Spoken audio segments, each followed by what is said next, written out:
Special simulcast of the Neil Haley Show, $1 million minutes with Michael Aguas. But today, Ryan Aguas is with us, and I will introduce Ryan after. But our guest today is Dr. Larry Carr. He's a former BYU Hall of Fame linebacker and brain health researcher. I'm just so interested in this story. We learned from Dr. Lou a lot about that story, Ryan, and I'm really excited, Dr. Larry, for you to stop by today. Thank you. Happy to Uh, be here. all right, fantastic, Ryan. So go with your first question. Yeah, Larry, thank you for joining us today. And for our listeners, can you just tell us a little bit about your story and how you came to do what you do now? Well, it's a long story, but I'll give you the Reader's Digest version. I played football starting at 10 years old, played through Pop Warner, high school, college, played at BYU, um, and then in Canada for a couple of years. I was successful, far beyond my athletic ability, I might say. I was maybe the slowest linebacker in the history of BYU, yet I still have a lot of records 50 years later. And I think what resonates well with me in talking about this is I use my mind a lot. I really depended on that. I wasn't a good enough athlete just to react. I had to know what things are. I spent all my time in the film room, so forth and so on. Anyways, I started going downhill in my 50s. Uh, and by the time I was 60, I was really going down that black hole. Uh, this was early on, before concussion, before the all the publicity on CTE. Went to the neurologist. They said I had significant brain damage from football. They refer to concussions, but we know that concussions isn't the issue. Anyways, it was tough. So a few years later, fast forward, I don't know how I got through those years. I don't know why my wife stayed with me, but she did. I ended up in Boston. I'd been doing research from the time I was diagnosed, and I knew Ann McKee was in Boston. We were living there temporarily. Went and visited with Ann, my wife and I both. She was very kind. She spent an hour and a half with me. In fact, I think she got a telephone call that she was being sued by the NHL while we were sitting there with her. But she, bottom line, said, "There's nothing I can do for you. There's nothing out there. There's no cures. Perhaps we could deal with the symptoms with drugs." And so we went home. We went back real depressed. Had another fight, really bad one. I emailed her again, begged her for anything, and she referred me to the VA and Dr. Nazer, who was doing light research with returning war vets from the Gulf War. That in and of itself is a big deal, and you can miss it. But Anne did not refer me to hyperbaric oxygen. She didn't refer me to more medication. She didn't refer me to any other of the potential uh, modalities that might treat CTE or CTE symptoms. When push came to shove, she sent me to the VA. I entered into their study. They were excited. I was the first football player with potential possible CTE to be studied there. I'm patient X, and it was a really successful study. We went 6 weeks on light at the hospital, 6 weeks off of light, 6 weeks on light with a home version, an early version of the Vielight, and that's where I was introduced to that technology. Wow. Anyways, the results were amazing. I improved in almost every depression, uh, PTSD, anxiety, cognitive, across the board. There was an improvement, and I had studied everything. I've got a PhD. I tried everything before. I exercised. I avoided drugs. I didn't take alcohol. I did everything that I was supposed to do. But this made a difference. This saved my marriage. It saved my life. See, that's a tremendous story. So let's talk about your academic background, Dr. Larry. And I'm just interested in this before we get into V-Light, because basically what you're telling me is, what age did this happen when you were diagnosed with all this? I was about 60, but I'd 60. been but I had been going downhill. As I go back retrospectively, I was not my best self for many, many years. Uh, Looking at family pictures, I've got this sad face on my, just everything about it. It was present for a long time. I did okay academically. My focus was on trying to transfer the lab into the field. I love football. I consulted with Detroit and Pittsburgh early on. So this whole concept of performance and brain health is really, really near and dear to me. I see. Okay. So how long were you in brain health research before finding out about yourself? Oh, what, what do you mean? So what I type of what doctor are happened? you? Yeah, good. Sorry. Yeah. I'm sorry. So what type of doctor you are? I got a PhD in physiology and exercise physiology Okay. combined Okay. total. So that was my academic background. But when I got back from Boston, I love football. You know, I came from a very abusive home life, but football gave me a purpose. It gave me a direction, gave me some really positive feedback. And so I wanted to save football.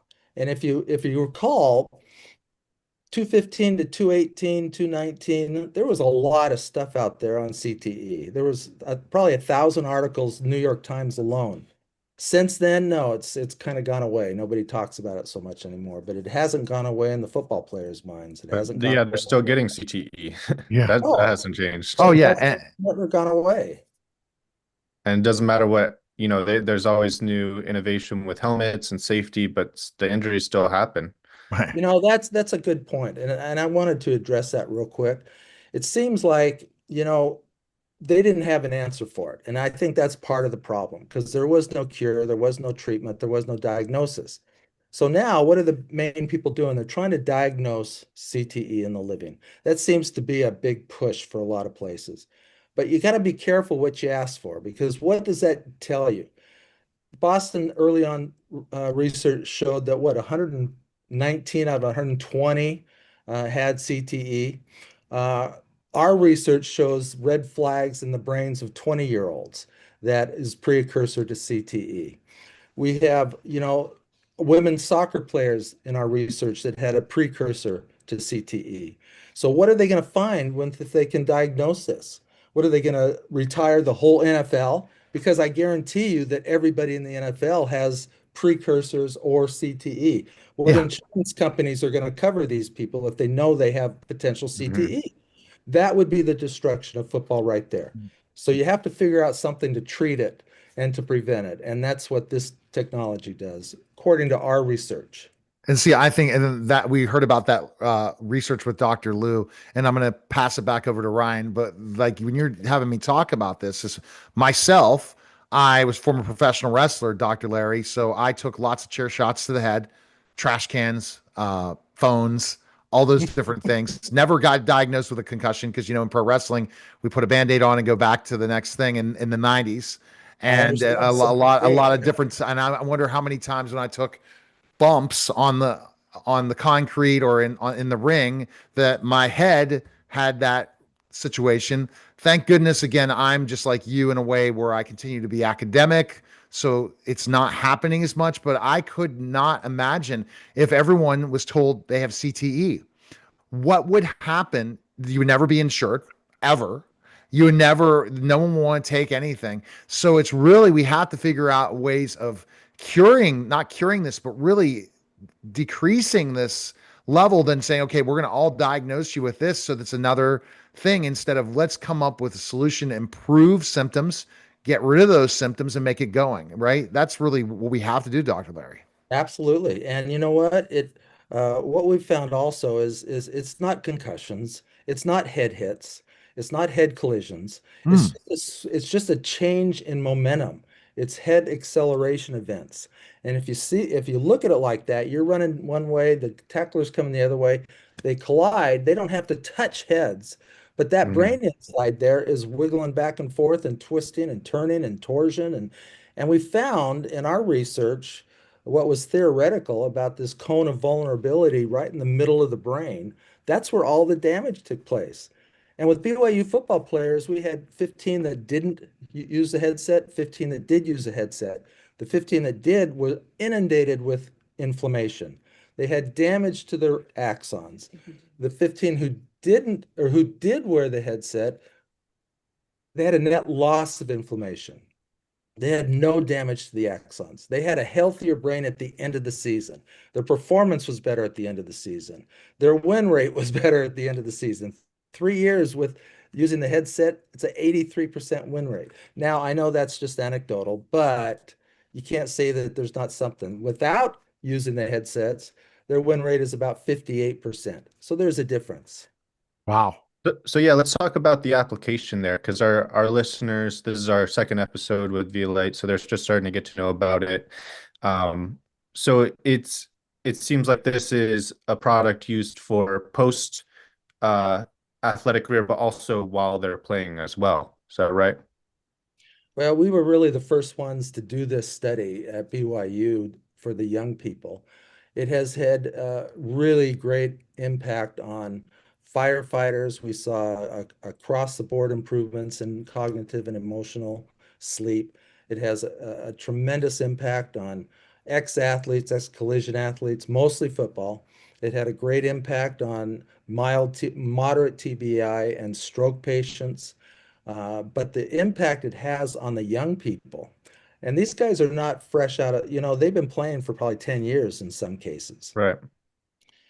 And that inflammation without this technology does not go away between seasons. We know that for every year you play tackle football, you increase your risk of CTE or at least having symptoms of it.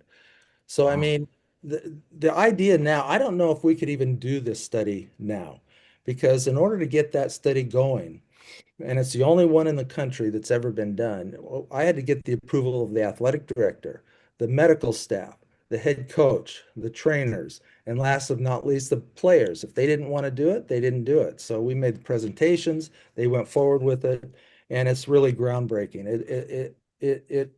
Nothing like it has ever been published. Wow. And then what ways are you guys taking this research next? Is there a next step or next area of research you want to go with this?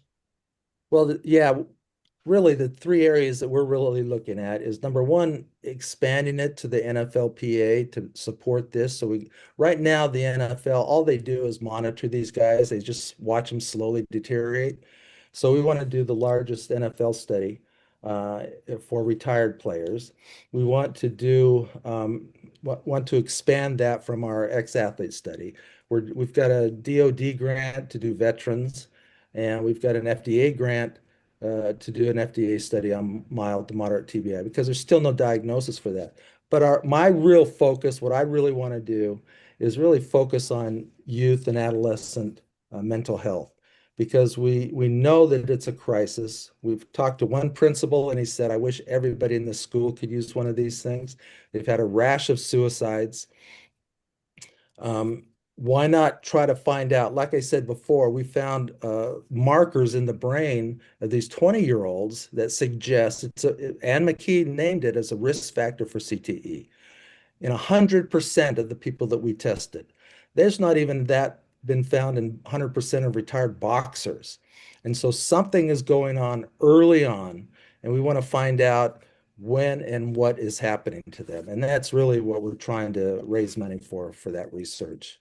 Because Interesting. if you talk to women's soccer players, especially retired ones, you don't talk about this, but there's a real mental health crisis among these people. And it's because they abuse their heads. Wow. And that, so it's head abuse, it's contact.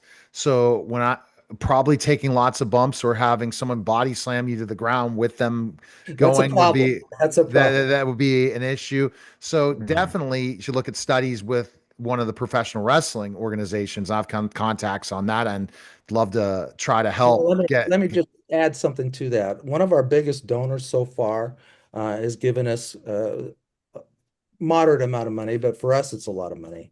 Anyways, he's been with us from the start. He's seen the research, he's seen the effects that we've had. His brother, unfortunately, just a year ago at 29, committed suicide. And and he leaves two kids behind.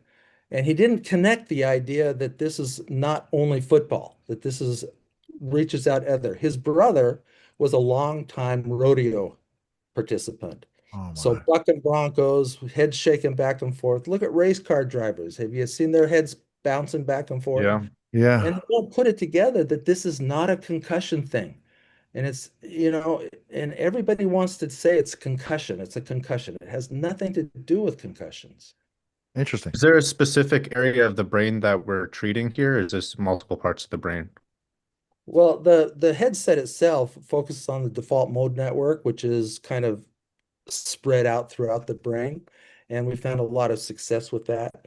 But it seems to permeate the brain once it gets through, and it does get through. A lot of people say, how can it get through the scalp and skull? It does get through. We've done research on real time, looking at MRI at the same time treating it. So it gets through. And he's got a patent on the nose clip, so it does get through the nose. It's a shortcut to the base of the brain.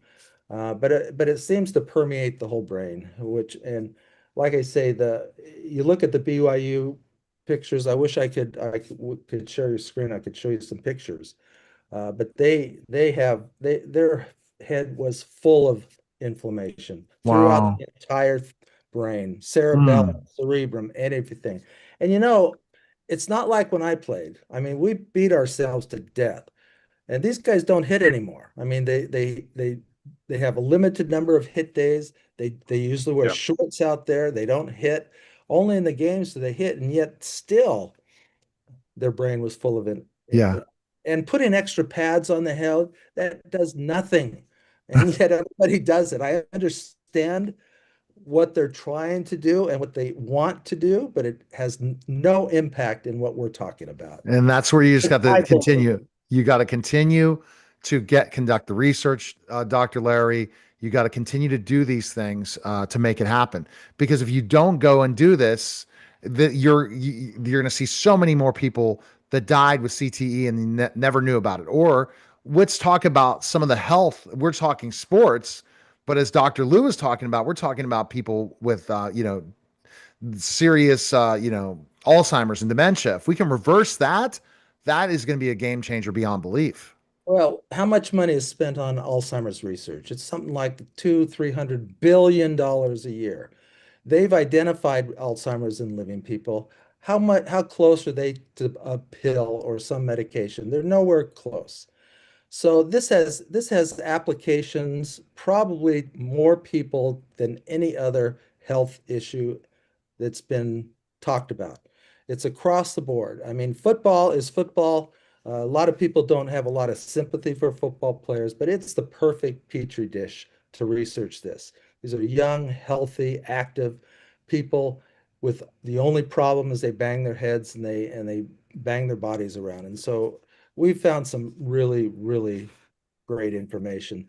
And it takes time. It takes time because I've talked to trainers, I've talked to sports science people at the professional level. And if they didn't invent it, if they didn't realize it, if they didn't know about it, it can't be valid. All And right. I've had people tell me, I don't believe it. I just don't believe it. I show them the scans. I don't believe it. So it's gonna take a while to break it through You got to use because the scientific method, ask questions, do study, do analysis, ask more questions. Yeah. you do, but you know what? We've done 7 studies over 7 years, and our findings are consistent across all sexes, age groups, and backgrounds. That's Improved fantastic. mental health, improved cognition, improved brain physiology. That's on the back of thousands of PBM studies that have been published. But it's not a pharmaceutical issue, so we don't hear about that. Well, we're hopefully seeing changes. So, Dr. Larry, we can you can go to Vielight.com to find out information on you, right? Dr. Larry and everything. And basically, we're gonna have a contact form on our website at rainstormmediagroup.com. So people can, if they want to contact, they can contact Ryan or myself if you want to learn more about what Dr. Larry's doing and Dr. Lou. We really appreciate you coming on. And it's a tremendous story. You don't seem like you have CTE at all. Your brain is rolling, and thanks to Vielight, because I'm probably before that it would be interesting that if you did interviews before that to see before and after. Yeah, I've had a reporter that has kind of chronicled my path, and he did an article on me in the Deseret News back in 2015 before we went to Boston, and he's followed up with several of them, and he's kind of watched this take place. I've been married for 55 years. My wife has seen the difference in me. Praise She's God. testifies of it that it's changed our life. This is just, I tend to be too hyperbolic about this, but you know what? I came back wanting to find out if this is real. I knew it was, but if I were to write out a script of what we would find, I couldn't have done better than what we've actually found. Fantastic. We appreciate it, Dr. Larry. Thanks again. Thank you. That was a special simulcast of the Neil Haley Show and the $1 million minutes with Michael Aguas, guys. Take care. 1 second, and we're clear.